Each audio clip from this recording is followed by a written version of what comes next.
할렐루야. 사랑하는 대강의 가족 여러분, 오늘 하루도 하나님의 말씀과 동행하는 삶이 되길 소망합니다. 오늘 함께 나눌 하나님의 말씀은 열왕기상 12장 6절에서 11절 말씀입니다. 르호보암 왕이 그의 아버지 솔로몬의 생전에 그의 앞에 모셨던 노인들과 의논하여 이르되, 너희는 어떻게 충고하여 이 백성에게 대답하게 하겠느냐?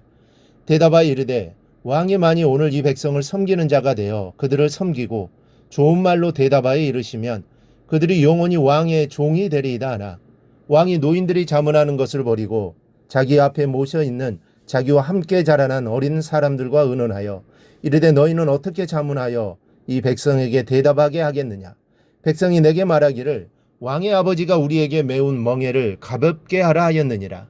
함께 자라난 소년들이 왕께 아뢰어 이르되, 이 백성들이 왕께 아뢰기를, 왕의 부친이 우리의 멍에를 무겁게 하였으나 왕은 우리를 위하여 가볍게 하라 하였은즉, 왕은 대답하기를, 내 새끼손가락이 내 아버지의 허리보다 굵으니 내 아버지께서 너희에게 무거운 멍에를 매게 하였으나 이제 나는 너희의 멍에를 더욱 무겁게 할지라.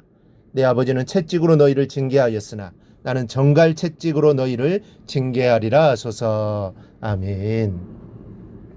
예나 지금이나 젊은 세대들은 나이든 세대의 어른들의 말을 잘 받아들이지 못합니다.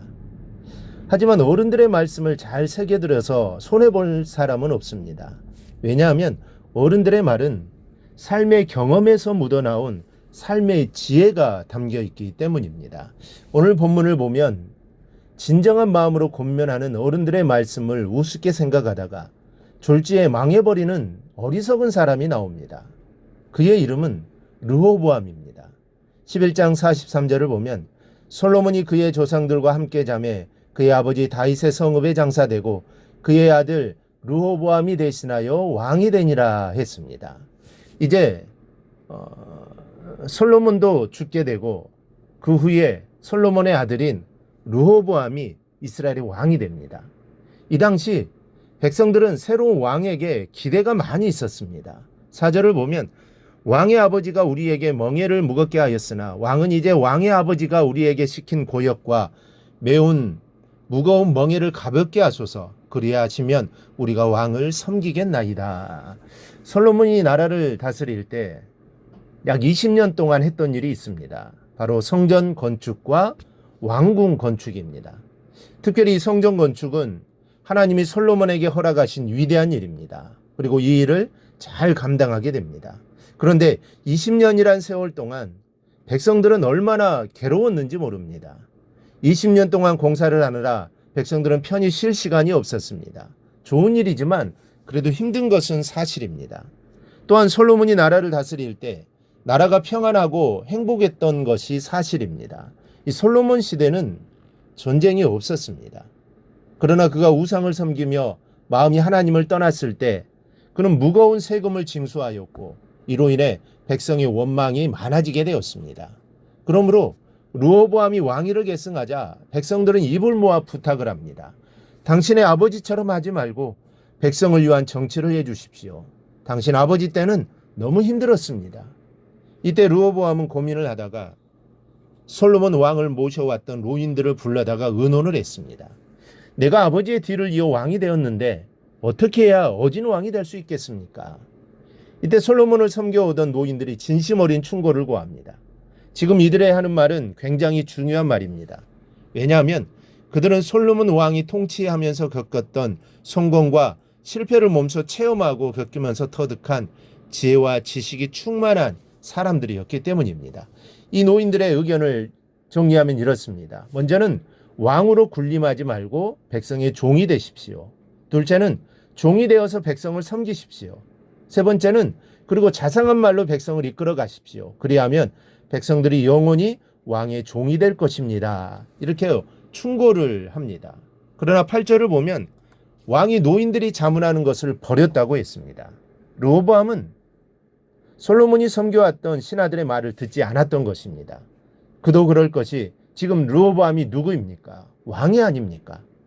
천하를 호령하는 왕에게 백성을 섬기라고 충고하고 섬김을 받아야 할 왕에게 오히려 섬기라고 충고하고 있으니 르호보암이 도대체 마음에 들지 않았던 것입니다. 왕의 체면이 서지 않는 일들입니다. 그래서 듣지 않은 것입니다. 그래서 이제는 자기와 함께 자라난 소년들과 의논합니다. 소년들의 말은 노인들의 말과 정반대되는 것이었습니다. 10절 하반절에서 11절에 왕은 대답하기를 내 새끼손가락이 내 아버지의 허리보다 굵으니 내 아버지께서 너희에게 무거운 멍에를 매게 하였으나 이제 나는 너희의 멍에를 더욱 무겁게 할지라. 내 아버지는 채찍으로 너희를 징계하였으나 나는 정갈 채찍으로 너희를 징계하리라 하소서. 내 새끼손가락이 내 부친의 허리보다 굵으니라는 말은 르호보암의 약함이 솔로몬의 강함보다 더 우월하다고 칭찬해 주는 말입니다. 르호보암이 솔로몬보다 더욱 뛰어난 능력과 정치적 권세를 가지고 있다는 표현입니다. 그러니 이 르호보암이 얼마나 기분이 좋았겠습니까? 그리고 내 부친은 채찍으로 너희를 다스렸지만 나는 정갈 채찍으로 다스릴 것이다 라고 말하라고 합니다.